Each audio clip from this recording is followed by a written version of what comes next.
What's happening now? We're about to send you back to the future!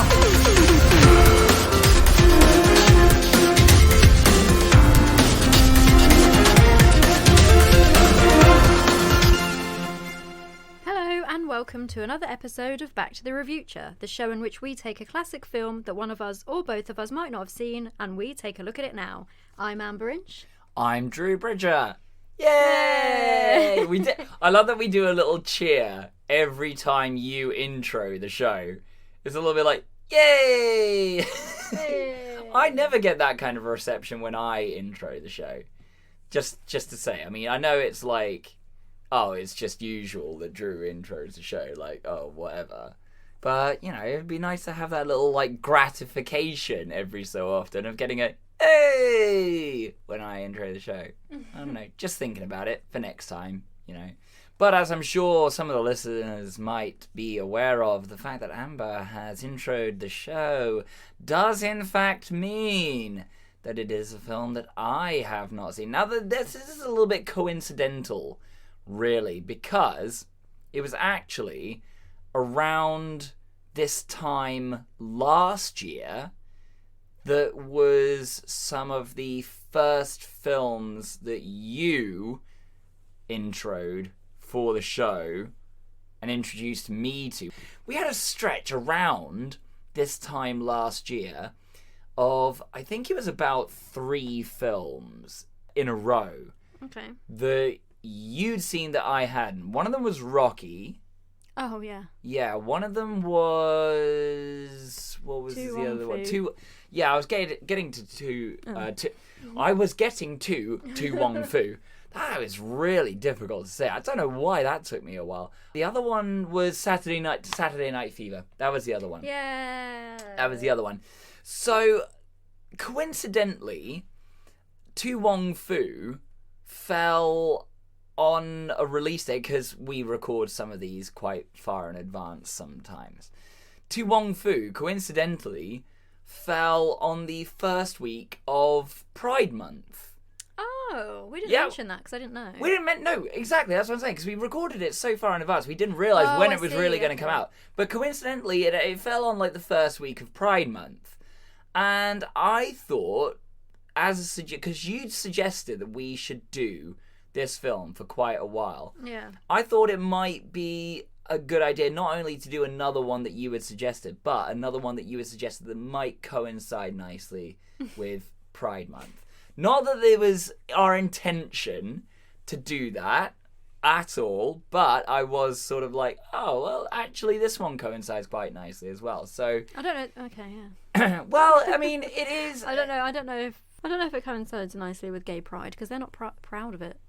No, but and then one of them gets killed because of it.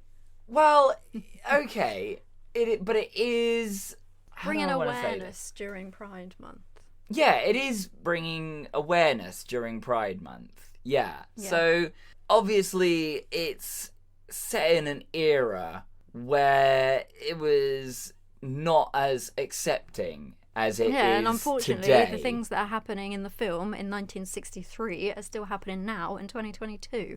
So it is ridiculous. eye-opening. It is, absolutely. I mean, if you haven't guessed, today we are travelling back in our Wayback Machine to 2006, which I don't think is the nearest to today's date that we've got. It was a very short trip back in the Wayback Machine. Didn't take us long. But, Amber, what film are we watching today? Brokeback Mountain. We are watching Or Brokeback shall I say... Mountain. Now, we'll get into that. You had a real problem about that, didn't you? No. We'll get into that in a little bit.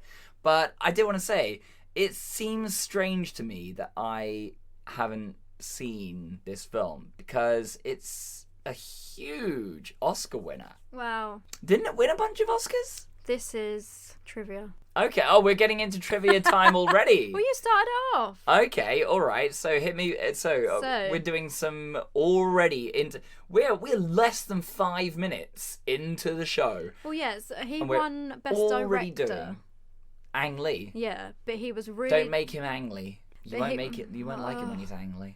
How come this trivia always becomes a disappointment? Whoever's saying it.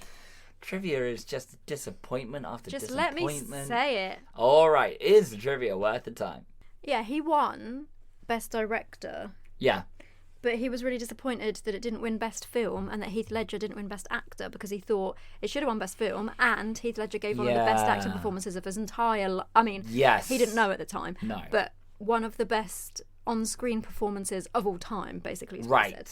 And Jack Nicholson presented the award to the Best Picture that year, and it went to Crash. Right, yeah. No, I remember that, actually. And apparently there was like an audible when Crash was read out. Yeah. And Jack Nicholson actually said later on that he was really surprised because he voted for Brokeback Mountain. I was like, oh, okay. Great. Some shade Thank there. you. Thank you, Jack Nicholson. No, do you know, I actually remember Oh, and then Heath that. Ledger went on to play the Joker, one of Jack Nicholson's characters. How weird. How weird. No, I actually remember the year that happened at the Oscars because I think I was in university at the time. 2006. Yeah. So everyone was talking about it at the time. Everyone was talking about Crash and Brokeback Mountain, and I believe that there was a lot of kind of controversy over the fact that Crash won, but everyone kind of unanimously thought that it wasn't that great a film. I don't know if I ever saw Crash. I'd heard a few things, people talking about it, but it didn't seem that interesting to me, to be honest. And yeah, people are talking about Brokeback Mountain, or were talking about Brokeback Mountain for a really long time afterwards. And not a lot of people were talking about Crash. No. But that happens with Oscar pictures, though, doesn't it? It is. There are certain ones that stand the test of time that keep coming back again and again and again. And that one people wasn't going, even one. yeah, this is a great film. Yeah, this was a great film. Yeah, this was nominated. Didn't win. Yeah. It's funny that, isn't it? Like, isn't it funny how, and I know that, because we went to see La La Land, didn't we? Oh, yeah. Yeah. And I know that you weren't really that much of a fan. I didn't mind. It wasn't... not that I wasn't a fan of it. It's just... It's going to sound really horrible, but I felt like they shouldn't have called it or broached it as, like, a musical film. Because when I think of a musical film, I think back to, like, Singing in the Rain and all those types of old classic ones where the lead actors can act, dance, sing their butts off constantly in, like, a shot that lasts the entire range of the dance sequence. Yeah, sure. All in one go. They shoot it in one go. There's like, you've got a 10-minute dance sequence and there's like 3 cuts. And that's how good they are. Right. Because they're performers. So I think so back like to that. And Fred then, Astaire kind of thing. But like, and Gene Kelly and all and that sort of stuff. Yeah. Those so kinds of things. I watched it and thought, okay, the story's good. It's just like some people that were supposed to get together got together, then couldn't make it work, so they weren't together anymore and got on with their lives. Fine. Like the actual story in the actual film was fine, and it was good, but it was just mislabeled for me because I didn't think they were all rounders. I didn't think they danced or sang well. Yeah, because I mean, the only from memory. And I'll probably, again, come under scrutiny for forgetting half of the film, but I'm okay with it because, you know, I have seen the film, but Because you're just the film distracted by looking at Emma Stone. All the That's time not and forgotten no, we're not going to go down that I said that in case route, she was alright. listening. Well, all right. Well, all right, yeah, okay, yeah. Go I on. mean, Just I in case. highly doubt. Just in case, okay. Okay, well, all right. I mean, I highly doubt that this is ever actually going to reach Emma Stone, but I just wanted to let Emma Stone know that Amber is vying for your blood. So there we go. No, I'm not. No, I'm not. She's got a real vendetta against you for some reason. I don't. can't figure out why. No, I don't don't. know. I actually don't. I'm only kidding. It's fine. No, to my memory, there was. She likes the Spice Girls. We could go and watch Spice Girls the movie together and have like babe time. That sounds weird. Babe time. Babe time, watching Spice I don't know Girls. why that was the first word that came into my head. Probably thinking of baby spice. Just being babes together. All right, okay, sure. All right then. Yeah, that makes sense. Well, there you go, Emma Stone. She's turned around on you now. No longer I didn't out have a for- problem before. Sounded like you did. No, obviously you two are going to be best friends now, and that's perfectly all right. She's that's now fine. advertising for Louis Vuitton as well, so if she could get me in on that, that would be really good.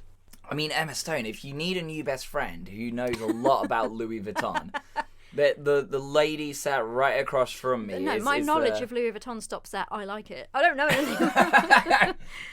Real big fan of both you and Louis Vuitton.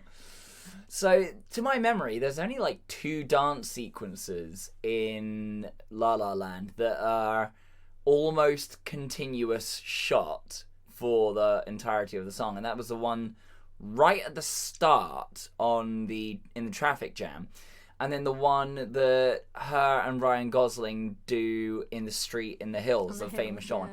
And it's kind of like that's really only the 2 moments that I think about. I know, but Yeah. I just didn't think that they were very good. But here's the thing. The point that I was making with that is that a lot more people remember and still talk about La La Land. Yeah, but I feel than they like that's do- because of how it won or didn't win, because people thought it was that, or they said that, didn't they? Yeah. What was the mix-up? They said it was the wrong name. Yeah, it was Moonlight. Moonlight. Yeah. So I don't know if it's because of that though, but but it is going to show the point that you made. Although, that, I mean, if it is the Moonlight thing, but a lot of people do still talk about that. yeah. So I don't know. But yeah, it is sometimes like the nominated ones or the ones that come second are the ones that people do talk about. I mean, I don't know what else was nominated the year that it won, but it does seem like everyone has kind of forgotten about Parasite that won a couple of years ago. Yeah. But other things were nominated. Maybe that was because it was lockdown year and a lot of people didn't go and see a lot of stuff. That might be right. But Brokeback Mountain won Best Director, and it is a very well-directed film. But I do agree with what you and Jack Nicholson were both saying in your little conversation that you had together. Heath Ledger was, like, fantastic in this film. I was going to say, this is it. In Best Actor, the 2 people that were nominated, Heath Ledger for Brokeback Mountain, Joaquin Phoenix for Walk the Line.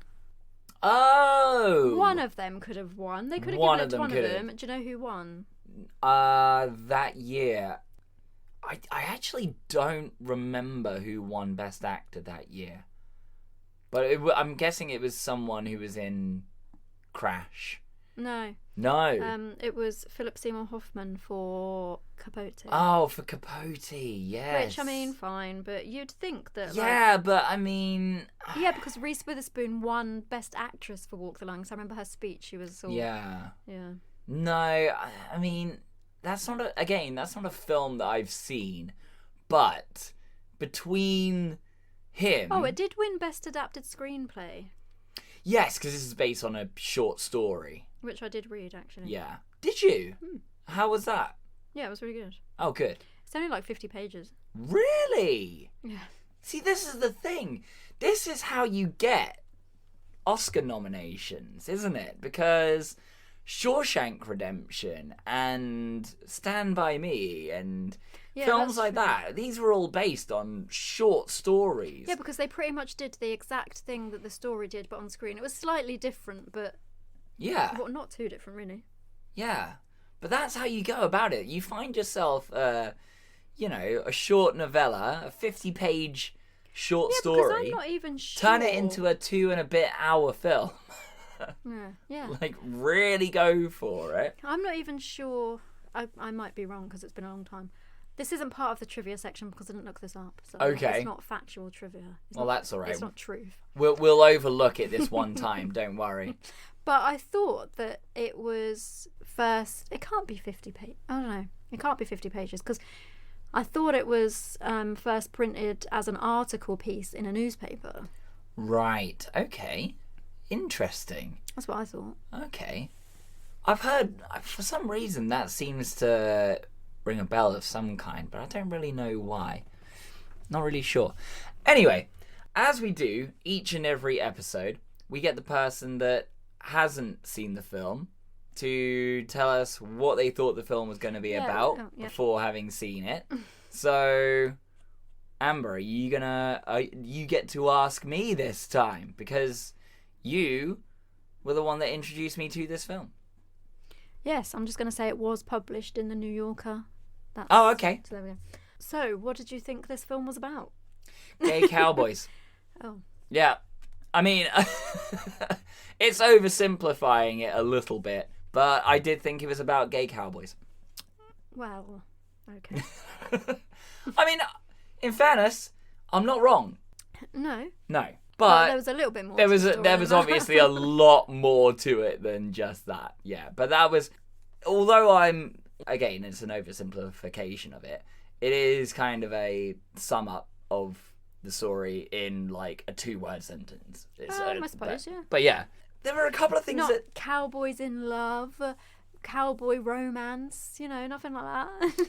yeah, all of that as well. Yes, but they are, they're two guys that find each other in the wilderness and develop a relationship, and it drastically affects them for better or worse. And they say they go fishing and they don't go fishing. They not one fish was caught one throughout this fish. entire film. Not one fish. Those kids starved.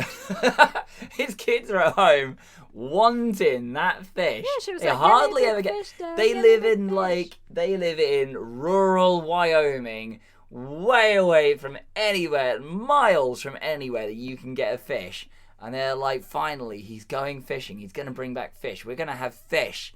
We've missed having fish for ages. Did you catch any fish, Dad? Yeah, we caught loads. Did you?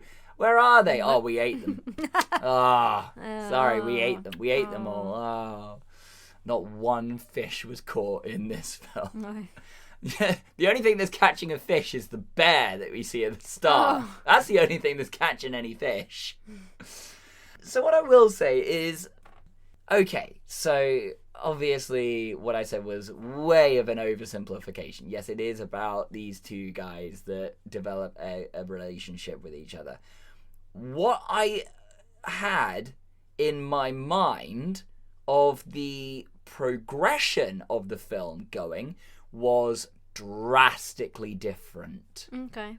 I literally thought it was going to be about these two guys that started working together on a ranch, out in the wilderness. And every so often, they would be coming back down to the local village that everyone lives in. And that was actually where they lived, and they had their separate lives there. And they repeatedly had to keep going up to the hills on Brokeback Mountain. And it was kind of the fact that they were both going up there together that the people in the town started talking and, gossiping about them being up there. Obviously not thinking anything of it to begin with, but it eventually comes to light that while they are up there, over the course of the film, they develop a relationship with one another. And the confliction is that every time they come back from their work there, they have to go their separate ways to their separate lives that they're living like the rest of the time. Okay. What I wasn't prepared for was how early on in this film this relationship developed. I mean, it's literally within 20 minutes Yeah, they said of the early. film. Yeah. You need to get that point across. Yes. Well, I thought it was going to be like a slow progression, That like it would was be going to really develop. boring. Yeah. Well, yes, it would have been, but I think there also would have been a lot, kind of more investment in their relationship and them coming together as a united, more than friendship. I don't know, kind of thing. because I think it's kind of important that you do it like that, because you obviously think, oh right, these two guys are obviously gay and have been gay for a long time and haven't been able to live their lives like they want to. Right. And so they've just found this one person that's also willing to be gay with them, and they both like each other, and then it Yes. evolves. So it's Yeah, kind yeah, of like, yeah. oh right, yeah, so we know that they're not, Yeah. living their life. But it is that it happens sort of very, very suddenly, all at once, and you go, oh, this is hitting right away.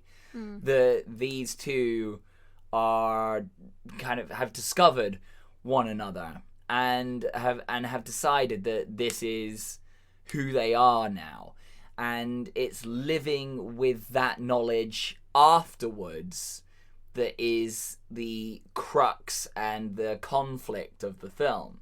It's not just that they are slowly discovering their feelings for one another over the course of the film and coming to terms with that. It's the fact that they discover it so early on and then living with that new, like, well, this is who I am now. Yeah. Officially, this is who I am. Afterwards, after having to go back and do all these other things. It was a very different dynamic between the two of them than I expected it to be. That whole first, I don't know, what was it, 45 minutes of the film where it's just Jake Gyllenhaal and Heath Ledger for like the first 45 minutes of the entire film. That was great. I mean, these two were really, really convincing. Like, I mean, I know it sounds... Some of what I'm going to say might sound a little bit, like, not crass, but overly blunt. But I almost do want to see if there's, like, an interview with Jake Gyllenhaal and Heath Ledger about what it was like to portray two gay guys with one another. Because, obviously, these are two actors that aren't gay. No. But they really had to act their asses off, and in order to like be convincing in these scenes, and it worked well. And I'd like to see like what they kind of had to do, and like almost it sounds strange to say, but the barriers they had to cross in order to be convincing. Well, I don't know. They're just good actors, I suppose. They were really good friends. But I suppose they only became good friends afterwards, because I don't think they'd ever acted together before. But yeah, this helped, I suppose, I guess. Yeah. This helped them become friends. I don't know. Well, I mean, here's the thing: when they kissed each other, they really kissed each other, and I was like, these guys really like kissing each other. Well, because there's an important story to tell, and they're trying to tell it. Absolutely, 100%. I mean, I'm not disagreeing with that. And I'm like, that's, to me, is like, wow, this is really good acting. This is really convincing. Like, these two really like kissing each other. I have read. Okay. So, I don't know if you... it was 2005, so I was just about 15. Sure. It must... Oh, I don't know, because I went to the cinema to see it, and I was only 14 in 2005. So... Scandal! I don't know how that happened. Scandal! I didn't realise. I don't know how that happened. Because I was 15 in December 2005, and this definitely wouldn't have come out in the December. You must have gone to one of the Odeons, I reckon. They don't check IDs there. So, I mean... I was with one of my friends who was gay. Okay. And he was... I was going to say he was older than me, but actually his birthday was in November, so he couldn't have been that much older than me. So we must have just both got in, just managed to just get in. But we were only a couple of months away from being 15, so it's not that bad. But No. even so, yeah. I reckon that they probably just didn't check your ID. No, probably not. I can't really remember that part. But yeah, so we had a nice time in the cinema. It was eye-opening at 14 to be watching something like that, because I don't think at that age and that time I really would have been thinking too much about what the lives of gay people would have been like. No. So I wouldn't have thought... I don't think I would have even, like, in my naive state, I don't think I would have even thought, oh, somebody is going to get beaten up and killed just because they're gay. No. I don't think I would have thought about that. So it was good actually to watch at that age. Yeah. You wouldn't expect to say, oh, this 14-year-old watched Brokeback Mountain, but I think it was good. I think it was a good idea. Yeah. No, and again, that it is something that the film really does a good job of driving home, because the whole point of their confliction is based upon Heath Ledger's character's like childhood trauma, almost, of having seen what happens to someone when people even like remotely are suspicious that someone's like, the fact that he said that there were these two guys that ran a ranch together that was off in the hills, and people were just like talking about them. Like nothing, he never said that anything was ever actually confirmed about whether these two other guys. No, exactly. Not, but they just lived together. Yeah. But because of that, these guys kind of drove them out of town and did horrible things to them and killed one of them. And it's like, that's traumatic. So it's kind of based upon him having first-hand seen the consequences of being what he is. So, it drives that point home really well. And I think, it is almost kind of a case study of, is this what intolerance looks like now? Yeah, well, and that's probably why they felt they had to tell it. Yeah, it's an important story to tell. I wasn't going to go that way with that, but it just ended up being about something else. Okay. I was going to say I was 14 and a 14-year-old likes Heath Ledger, I suppose. Yeah, no. 14-year-old girls like Heath Ledger. I don't know. Yeah. No, there is that as well. So I knew quite a lot about him, and then later on learnt more, and whatever. Yeah. So I did know that him and Michelle Williams were married and had a child together. Sure.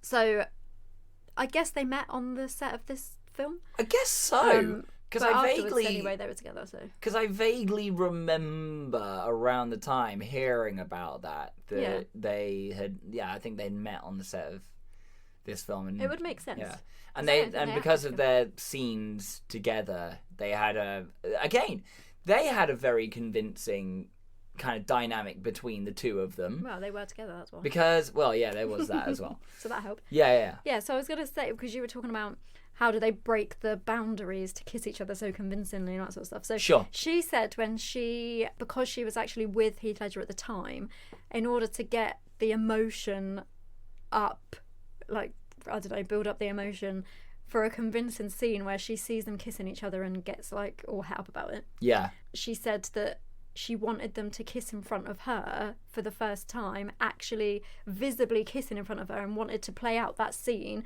like properly in real life so that she could like summon up the emotion, because she was like, I'm watching my boyfriend kiss another man and I'm really annoyed about it. So she hadn't seen that before.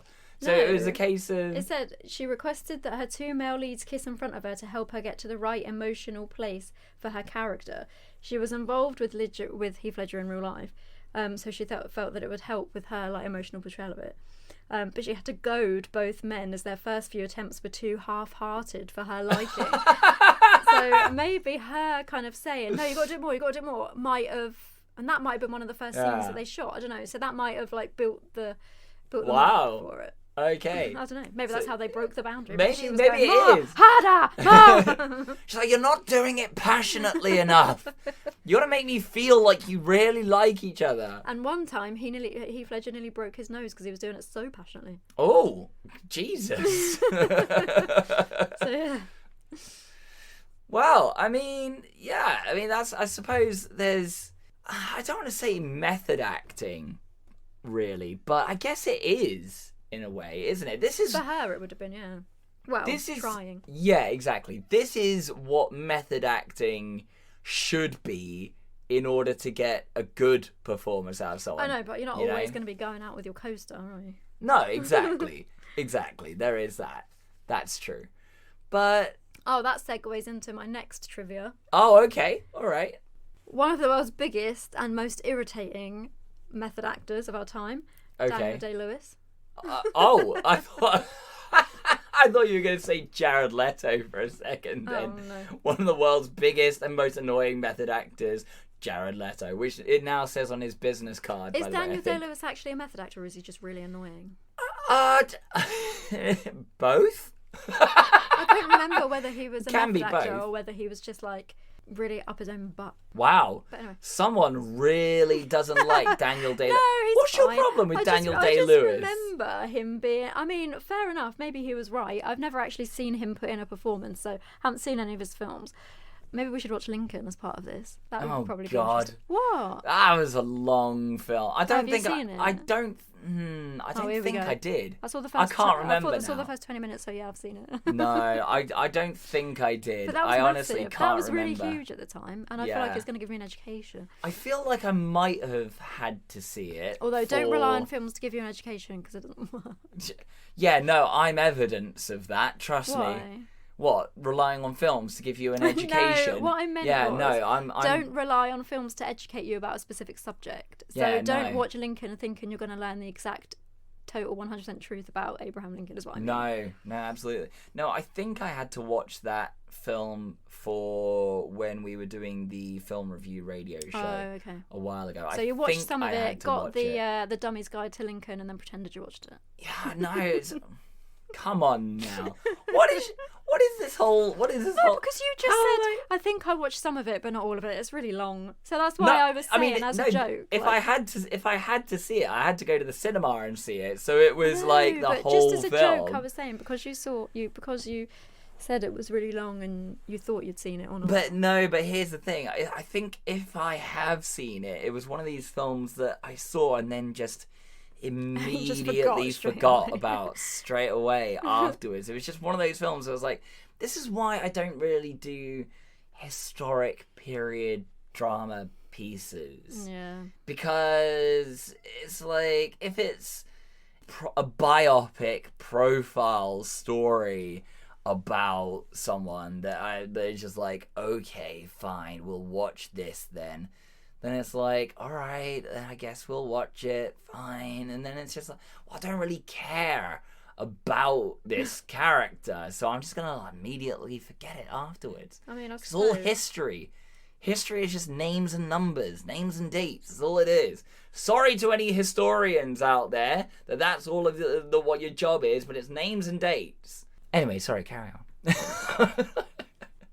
No, that film's not name and dates though. That film was the story of a person. So you don't have to worry about the dates or anything like that, do you? There's a lot of names and dates. Anyway. We interrupt this show to bring you a brief word from our sponsors. Amber, I would like to tell you about Greenbird gift baskets. Cool.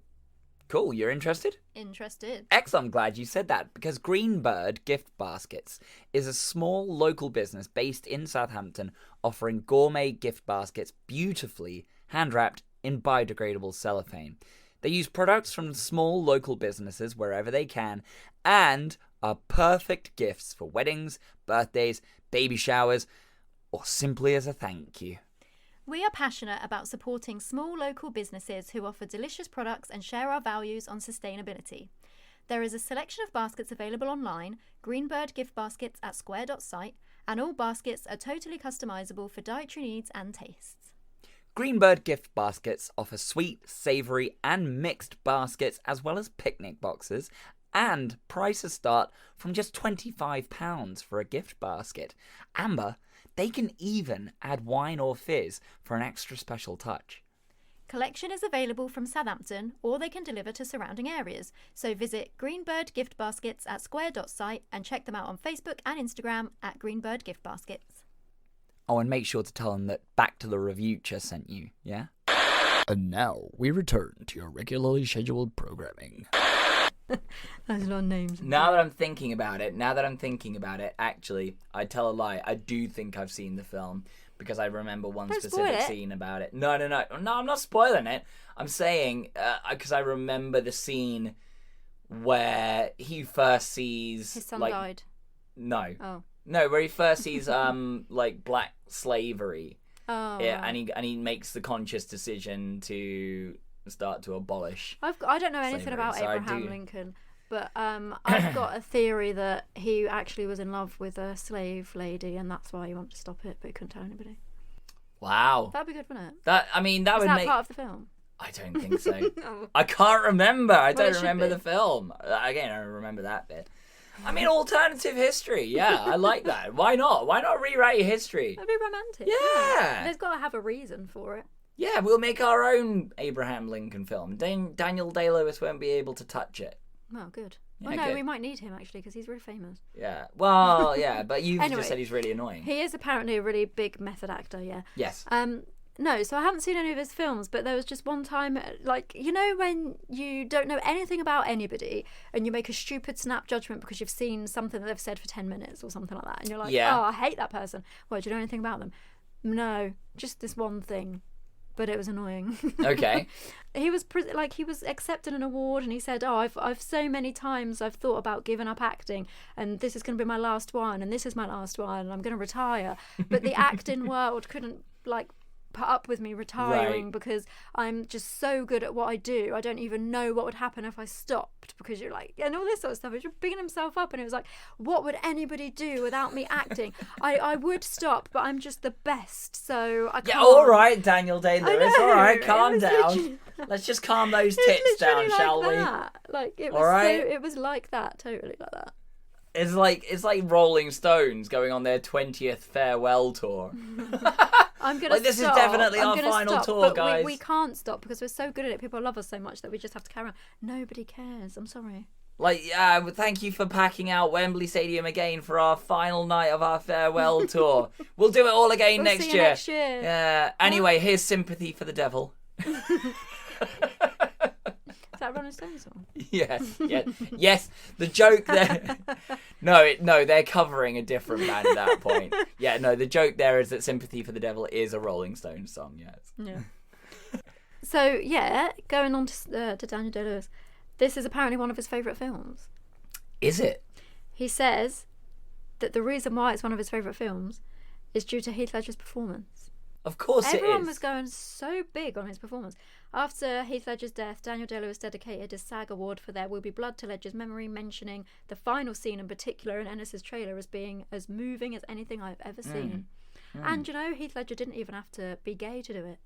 So stick that in your pipe, Daniel Day-Lewis. Right, yeah. Right? And I remember as well, because like I said, I was into him at the time, a lot of the Westboro Baptist... Oh, God, yeah, those people, guys. I can't be bothered to remember their name properly. No, yeah, because you there's were no right. point, so I just Westboro didn't- Baptist Church. Don't mention their name. Don't give them any more advertising than they already have. When he died, they picketed his funeral because they were like, God hates gay people and all this sort of stuff. These And it's like, well, people. I mean, number one, so what? No, he doesn't. And number two, he wasn't actually gay. Yeah, So you're just wasting your own time. yeah. It's like, He get was your acting. facts right. He was acting. Go and do something worthwhile, like brushing your hair, you flid. See, the thing that I like to do at points like that is the quote that Ben Affleck has in Jay and Silent Bob Strike Back, where he's like, see, what you're not getting is that these are fictional Yeah. characters. Fictional characters! There are so many moments in my life where like, oh yeah, but this person, or don't forget this person was like this. No, that was a fictional in real character. Fictional Well, don't you characters. remember the time when Daniel Day-Lewis abolished slavery? Daniel Day-Lewis likes to think he abolished And slavery. then fought a vampire. Yeah, And then he fought a vampire. yeah, because he was actually Abraham Lincoln Vampire Hunter. Yeah. Yeah, the whole time. Yeah. Now, how does Brokeback Mountain tie into your theory of how all of the actors' characters are all combined into like one long timeline? Because How does Heath Ledger go from this to like say Joker? how do you think? Like, society drives him absolutely crazy because he can't be what he wants to be, so he ends up trying to fight people over it. Okay, That goes together perfectly. And then also he goes after Jake Twist's sister, Maggie Gyllenhaal, because she's like abandoned him. Wow, I didn't even make that connection. I didn't even make that. That's a good pull there. Yeah, you always try and catch me out with this, and then I always pull it back. Yeah, I know. You always try and catch me out, and you can't catch me out because it's real. This theory that you have that any one actor's characters that they've played are all connected. It started off Love as a it. joke, but now it's actually like sometimes it actually makes sense. You actually like to make these. You actively look to make these connections. Yeah, in your because it head. starts off and I'm like, oh wow, I can't believe this person ended up being this person. Wow, I can't believe this guy ended up being the guy who tried to kill Batman. I can't believe that after this film he went on and like burnt Gotham down. That's incredible. Wow, what a leap there. I can't believe he ended up being Bob Dylan. There is that as well. Well, he wasn't really. Oh, I don't know. That was a bit confusing. Yeah. But to think that before this, he was in England being a knight. That was Yeah. crazy. And then moved to Wyoming to do ranching. But that's how he got so good at riding horses. Yes. Oh my god, it is connected. Oh god, I've just reinforced this point now. I can't believe. In my vain effort to make a farce out of this entire thing, I have inadvertently fueled the fire with which you have been doing this. Yeah. That's what I said. Unbelievable. You try and catch me out, but it doesn't work. So, it sounds flippant to say it, but I dug this film. I did. It wasn't exactly something I would go and watch for a fun time. No. You know? This is a very Yeah, it's not I put it on and heavy forget film. about stuff film, No. is it? No. But I did say right at the start, I think it bears mentioning again. Bears mentioning again. No. Because there was a bear. That was a bad. There was a bear for a split moment. There was a bear. I did say right at the start of this film, after seeing what they do, I was like, my God, you've got to be like such a hardy kind of guy Yeah. to do this work. And it's just like, I think that's where a lot of people, in a way, because I get the impression that this film, not offended, but riled up a lot of people whose maybe lifestyle is similar to that. I see what you don't mean, know. yeah. So like people that work in ranches and are cowboys feel like if they go up to the mountain with another guy, people are going to think they're gay, and they're so inward that they get offended by it. Like, I don't know if that was an actual thing that happened around the time this film got released, but it's something that I can imagine might have happened. But it does bear mentioning that, yeah, it looks like you have to be like the hardiest of dudes to survive doing that kind of stuff. And I literally said to you, I don't even think I could do that for an hour, let alone how, like, that point where he was out in the hills and it had been a storm and it snowed and he had what, like one tarp covering him? Oh no. Like, what the hell? And that was in summer. Oh, yeah. Right? And, you know, like, okay, it's super... I imagine that they spent a lot of time filming on location for this. This does not seem like something that they filmed on a soundstage for those... No, I think it said something like the Yeah. whole film was filmed on like the same 70-meter stretch of road or something ridiculous. Really? Must have been 70 foot. Wow. That's crazy. Must have been 70 foot. Well, I don't know. I mean, it probably all was filmed within a close range of everything, because you would imagine that even though it's meant to be a very different city, the Jake he's in Gyllenhaal's, Texas. you could imagine that just outside of that big mountain range there is a town like that. So yeah, that makes sense. So the point I'm making though is that it's obviously a very, very picturesque surrounding. Yeah. All those mountainscape shots, those are amazing and incredible to look at. Great. I can totally get behind doing that. Maybe for an hour. You will not catch me there after the sun goes down. Like, that is it. Soon as the sun starts setting, that's it. Bye. Peace out. I am hightailing it out of there. I am hoofing it back down that. Like, I'm gone. I am gone. Campfire? No, I'm good. I'm going back to my hotel. I don't care how many tins of beans you've got there with you. Like, no amount of tins of beans is going to convince me to stay there overnight. Like, that's it. I am gone. That would be the thing that would make me leave. Yeah. I am not the kind of guy that is cut out.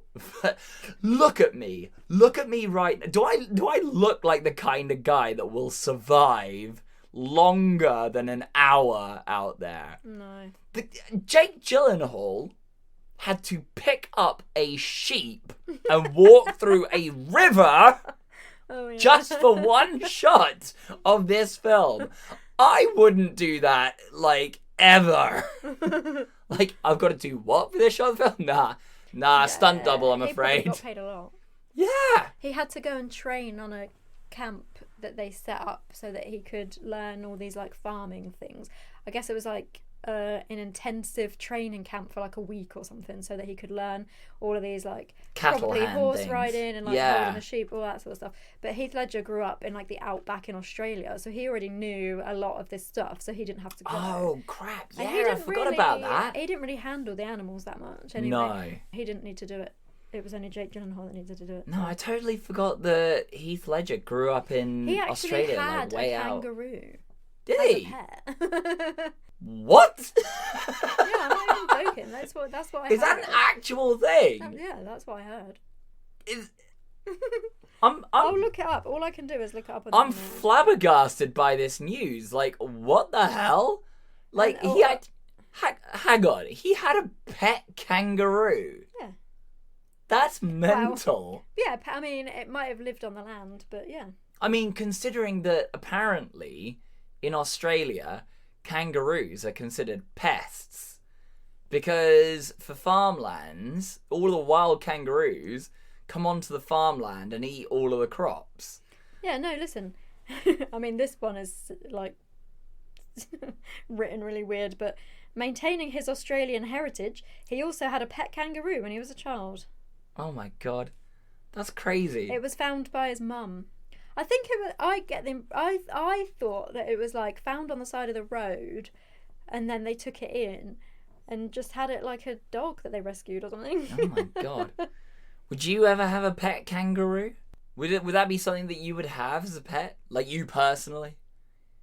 I used to don't really know. love kangaroos, and I think they're so fun and cool, and they stand on their back legs, and I like the fact that they could disembowel a person if they kick them, but at the same time, that is also a reason why I wouldn't have one. Yeah, right? Like, it's a cool fact that you go, like, oh yeah, apparently. Like, I can't remember if I heard that was a fact that got disproven, but I think it's like they have to really kick you hard. But it can... Well, yeah, but they always kick you hard. It just has to be the right spot. They always kick you hard. Yeah. Okay. I remember seeing this one video of somebody who... It must have been in Australia. This kangaroo... It was actually really... It's not actually funny, but because I know everything was kind of alright, it is more funny. But it's so... It's so funny. It's like the image of it is just like burned in my brain, and it makes me laugh. Right. And this is kind of the reason why I like kangaroos, is because they have like arms and stuff. Yeah. So somebody was walking their dog off the lead, and the kangaroo got their dog in a head. got the dog in a headlock. What? But it's just like the image of a kangaroo having a dog. Almost like it's gonna go ooh and like stroke his head and be like, oh, little boy. Hey. Like, yeah. What are you doing out here? But no, he got his dog in a headlock and was about ready to start fighting with it. And the man who owned the dog had to come out. And he like pushed the kangaroo to kind of shock it, to let it go. So the dog ran off. And then like the kangaroo literally started like put him up to the guy, like trying to square up to him, like box him. It's like, what is up with this? What is up with this freaking kangaroo? Like, who hurt you today?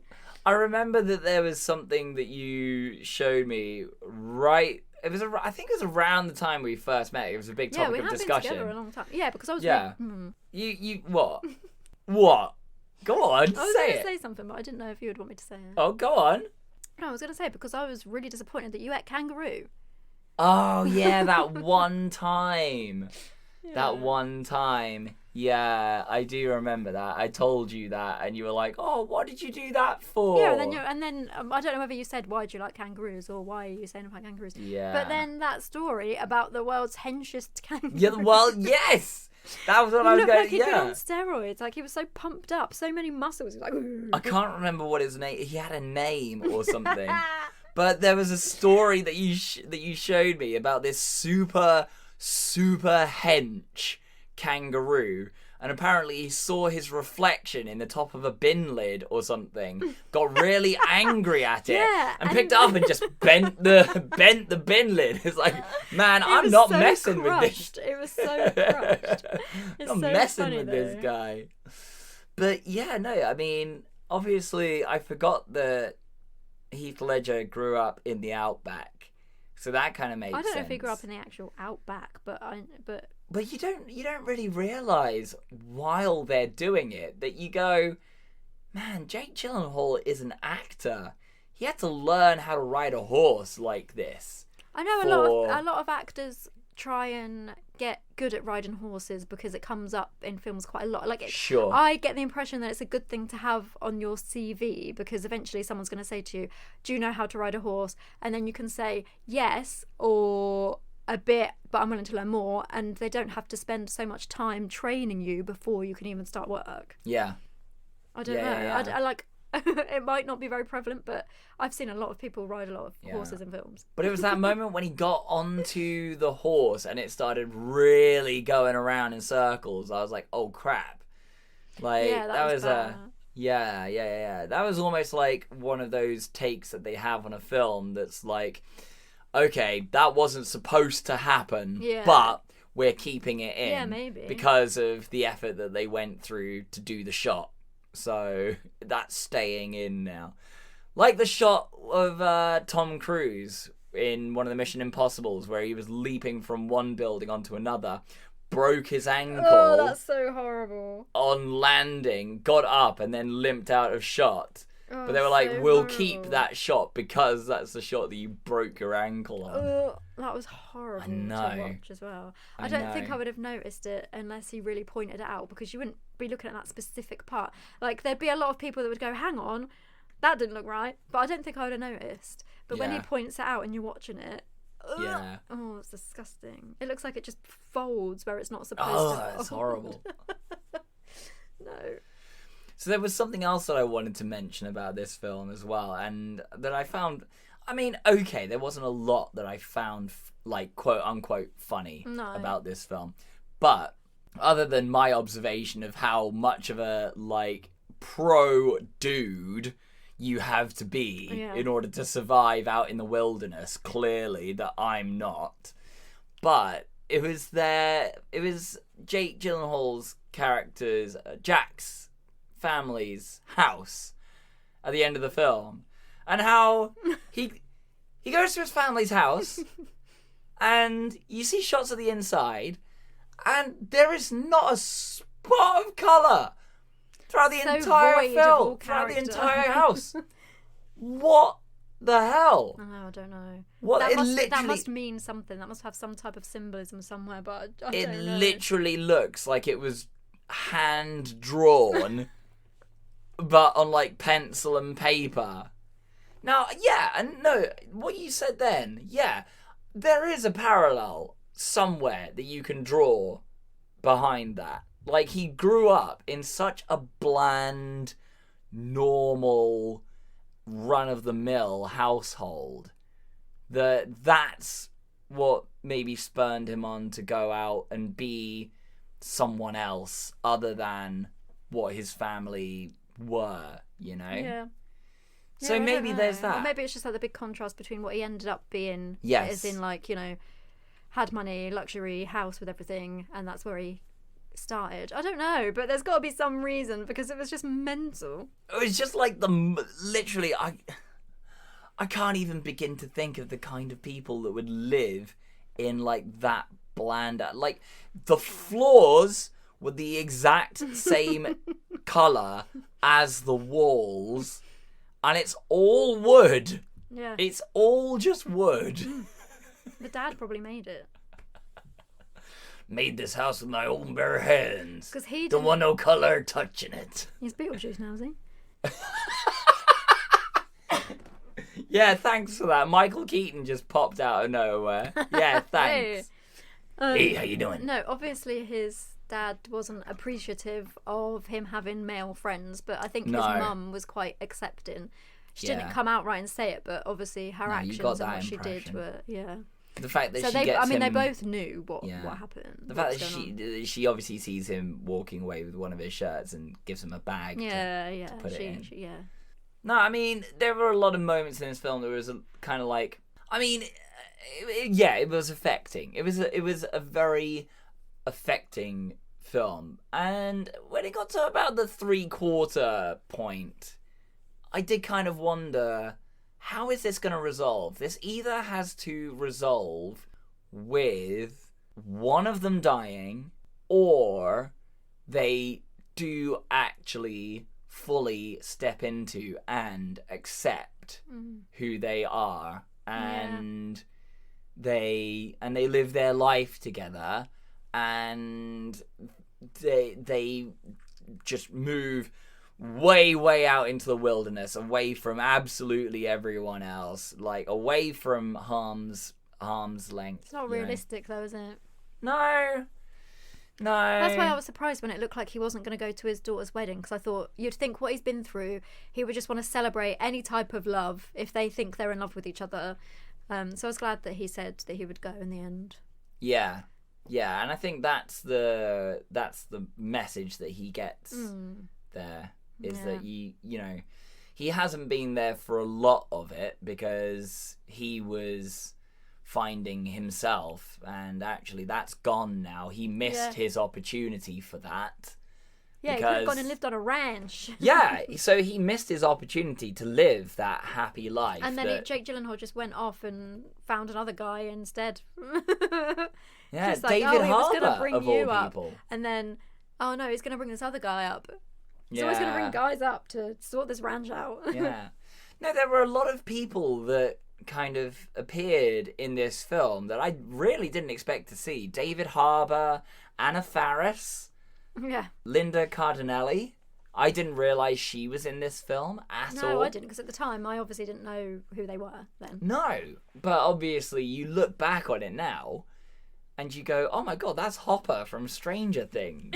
Oh, that's the woman. So basically, she got denied a happy life by Heath Ledger and went and married Hawkeye instead. Wow, I mean, there's the other connection there. So, I mean, she still lived on a ranch, but just for someone else. Yeah, I mean, you know, she obviously got a taste for the ranch life. Yeah. And when it lived on a big farm somewhere. Taste for the ranch. Got a taste. She got tasted that ranch. You can never have too much ranch. Never have too much ranch. You tell that to any American. You can never have too much ranch. They will always agree. I can tell you that much. So, I reckon it's about time that we start to give this film a rating, unless there are any other particularly tasty moments of trivia that you've got. I think I choice meats. Actually, choice meats. Some choice meats of trivia. I do have something that I remember. Okay. Anne Hathaway was a kind of almost, well, she wasn't a nobody, the director didn't know Anne Hathaway, Right. and when she auditioned, she had to come straight from filming another film. So she asked her, well, maybe it was the casting director or somebody, to apologise to Ang Lee for the way that she was going to turn up and say, like, speak her role to audition, because she was coming straight from her other role, because she was still filming at the time. Okay. So she read out the lines from this film dressed as a princess, because she was doing princess Can you imagine that? That's brilliant. I didn't know that at all. No, That's hilarious. I know. Can you imagine her just turning up like full Yeah, regal attire, like her princess stuff on? She's like and then she has to talk in that southern looking like a accent. character actor from Disney or something. Yeah. She's like, did you just step off the Disneyland parade or something? Oh my god. Walking straight down Main Street to get to your audition. I love it. That's hilarious. No, I can kind of picture that though. I can picture that. It would have been funny. Yeah. Well, I've got to say, I'll hold up my hands. All right. I will say right now. Okay. All of your trivia, 2 thumbs up. I know, but that's you get thumbs up. That's not anybody's fault. That's because this film had good trivia. Like, it's not that you don't tell the good trivia. It's just that a lot of other films that we watch don't have good trivia. Yeah, I mean, there is that as well. You did say that there was an extensive amount of trivia. When I read the rest of it was all just a bit like, oh yeah, a bit boring. But those ones were quite good, yeah. I liked that Jack Nicholson said that he voted for it afterwards, because I thought that was quite funny. He was so surprised that he didn't win because he voted for it. And I felt like, it's such a Jack Nicholson thing, like, well, I voted for the film, so that's the one that's going to win, obviously. Yeah. I mean, Jack Nicholson's opinion is definitely one that I trust. Yeah. So when Jack Nicholson tells you to vote for something, you, generally speaking, you do it. You do what Jack Nicholson says. Yeah. Yeah, he doesn't mess around. No. So, as we do every episode, the person that hasn't seen the film gives the film a rating, but every episode the rating changes. So, it's me. Oh, it's me that has to do it this time. Yeah. Oh, I nearly forgot for a second then. Oh, we didn't even mention the fact that it was so quiet I couldn't understand what any of the people were saying, had to put subtitles on. Oh, yes, we were going to mention that. So... I saw it in the cinema, and I think it was the same thing as well. I don't think I even heard any of it. It was like... So the term that you said to me when I stopped it so that we could put all of the subtitles on, we put the subtitles on about... Must have been halfway was it? through. I think it was at the hour and 20 mark. Yeah. It was around the hour and 20 mark that we put those on. You said, I've seen this film a couple of times now. Every time I've seen it, never understood what they said. I might as well have been watching a silent film. I only pick it up from their actions and what the plot is. Just go by what it looks like, by the visual, and not by like... I only go by the visuals. Follow the story from there. Yeah. No, I mean, there were some moments where... I mean, it's not exactly like a Tom Hardy level of voice character choice that he's taken, but... Who? Heath Ledger. Heath Ledger. Yeah. But also... But... I know another thing about this as well. Okay. See, this is just because I've read loads of stuff by Heath Ledger before. Who can blame you? He did it on purpose, or him personally did it on purpose, because he said the character of Ennis Del Mar is so tense and so, like, inward. Right. He wanted to make... Like, he used the specific words of wanting to make his mouth like a closed fist, because that's literally like his whole character is like that's what his character is. See, when you frame it like that, it's like, yeah, okay, I can get that. Yeah, I understand, but can you make the closed fist a little bit more open so we can hear him? And I did get that. No, it doesn't make sense. It doesn't make sense. I did get that sense of his character. Like, he's so, like, tightly wound. Yeah, that is literally it. Almost. Yeah. Like, I almost expected him to be an aggressively violent... well, I mean, you do see it a couple of times. Yeah, but that's because he didn't know how to... He couldn't be himself, and he didn't know how to, like, get his feelings out, so it would just be anger. Like, that's just typical, isn't it? Yeah. And then you see it kind of come out every so often in little bouts of aggression. Yeah. Like on the 4th of July celebration where he kicks the guy Yeah. in the face. And then like Kicks the guy starts in the face. Yeah, I he don't literally understand kicks the why guy in the she face. didn't immediately, like, after she saw them kissing each other, she wasn't just like, wait, why were you kissing that guy? Like, why did she leave it years and years to That'd even be the say first. anything? That'd be the first question you ask. Yeah.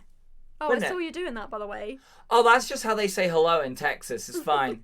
Maybe Fine. she didn't want This is just like a traditional Texan greeting. The irony of that is no, but Maybe she didn't want him to have that life and be abused or something. Maybe she was trying to do it for like his best Maybe. interest. I don't know, but yeah. But I would have said something straight away. I mean, I would have knocked on the window. No way. oi, would you? What are Hey, you doing down get off him! What do you think? Put him down. I know you haven't seen him in 4 years, but there's no need for that. Come on. there? What do you think you're doing? Come on, all right, put each other down for a second. Thank you. All right, I know it's been a while. It's not been that long, okay? Come on now. I'm making fish for dinner. Oh, wait, no, I'm not, 'cause I don't have any. Oh, you're going to go out drinking with your buddy that I've just seen you kissing now, are you? Oh, okay. Oh, what a surprise. All You're going right. to get me some smokes. Couldn't wait to get out of here. Couldn't get out of here fast enough. Oh, all right. I see what's happening now. God, not even going to invite me along. Thanks. Anyway, I feel that we need to Yes, you rate need this to film. rate it. Yeah. I don't rate it because I've already seen it, so I'm not going to rate No, it. exactly. But you get to ask me the immortal question. So, what is this film rated and what is it out of? I think that this is... I mean, it's not exactly a tough one to rate. But, I mean, my issue is that obviously it's not a film that I would benefit from repeated watches of. Yeah, okay. Other than to appreciate the scenery, the acting skills, the I think, like, performances. I don't know whether it's because I was young. I've only seen this one other time, and that was in the cinema. I haven't watched it since then. Really? So Okay. when I watched it, that was like, it feels like a long time ago. Well, it was a long time ago. Yeah. So there were parts that I kind of forgot, or maybe just didn't click the first time because of my age or whatever, or just didn't, I don't know. There's just sometimes some things that when you watch Subtexts. it the first time, you Yeah. don't. Subtleties. Yeah. So like the second time watching it this time did bring more things. I was like, oh, like I forgot he had said, oh, I must have left my shirt there. So one of the ones that he picked up out of his Yeah. wardrobe was his underneath. Yeah. So I didn't really kind of click that. It was just, oh, he's taken one of his shirts because that was the one that he saw him in. You know, Yeah, that sort of thing. yeah. I just didn't realise. But it was, oh, he kept his shirt as well. Yeah. Like, that's nice. It's the two shirts together. Yeah. That's And that that's makes why it the is. thing. Yeah. That makes like they're both of their shirts hanging together on the hanger. Yeah. So yeah, it is a film that I can appreciate being really, really good for what it is. It's well acted, it's well directed. I think that I'm gonna give it 4.5. Whoa. Yeah. I think that sounds about right for this film. Like a 4.5.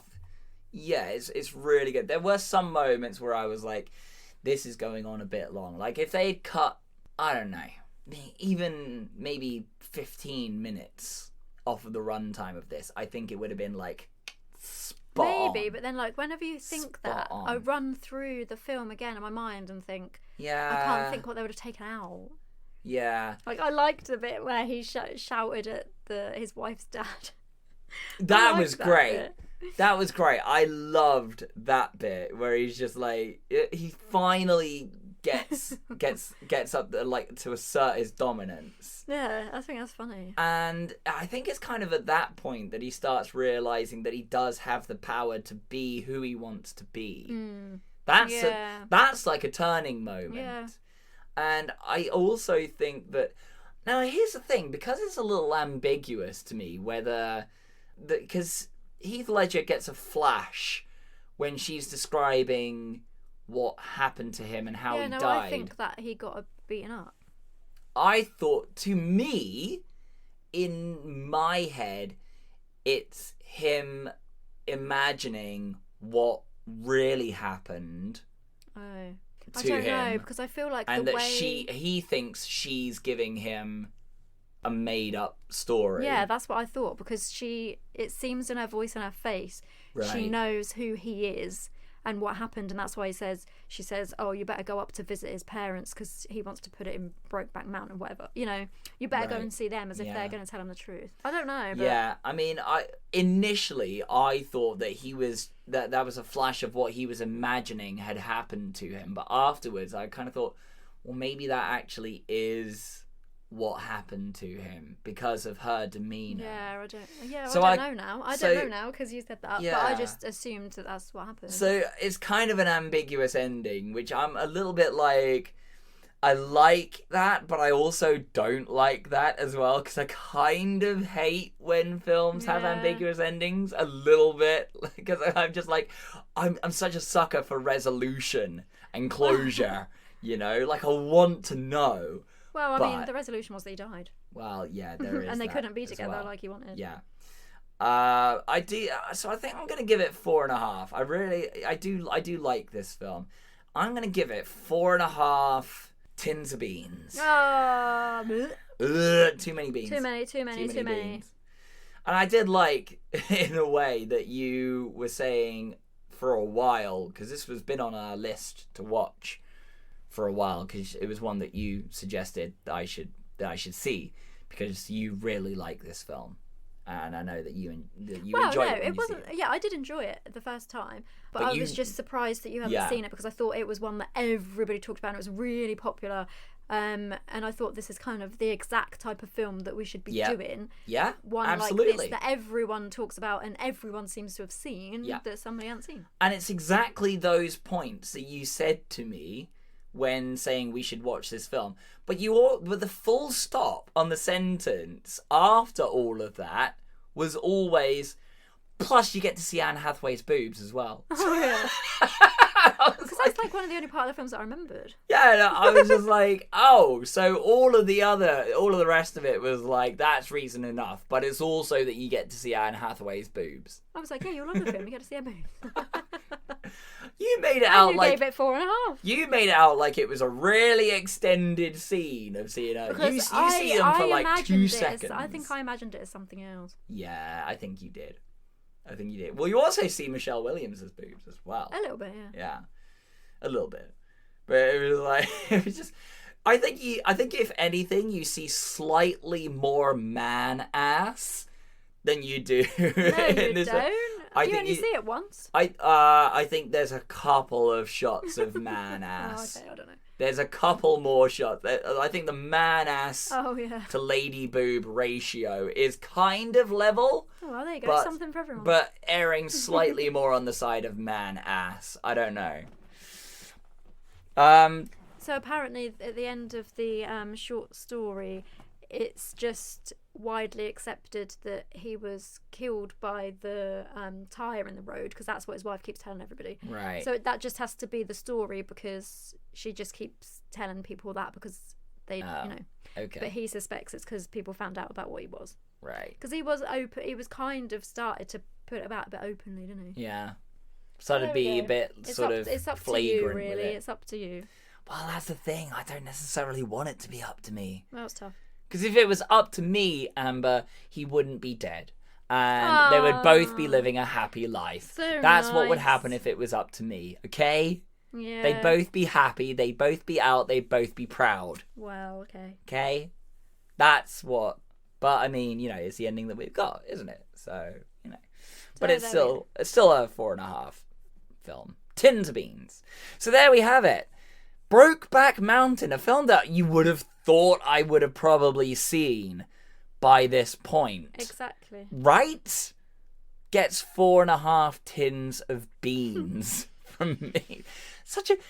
I don't know if that's a really... I don't know. I feel like that undercuts the entire film, giving it that as a rating system. I feel like it just Yeah, undercuts because the whole we're moral of supposed the to give film. the rating something Yeah. like fun that we've noticed in the film that's Yeah. been going on, you know. Okay, alright. 4.5 tins of beans out of me.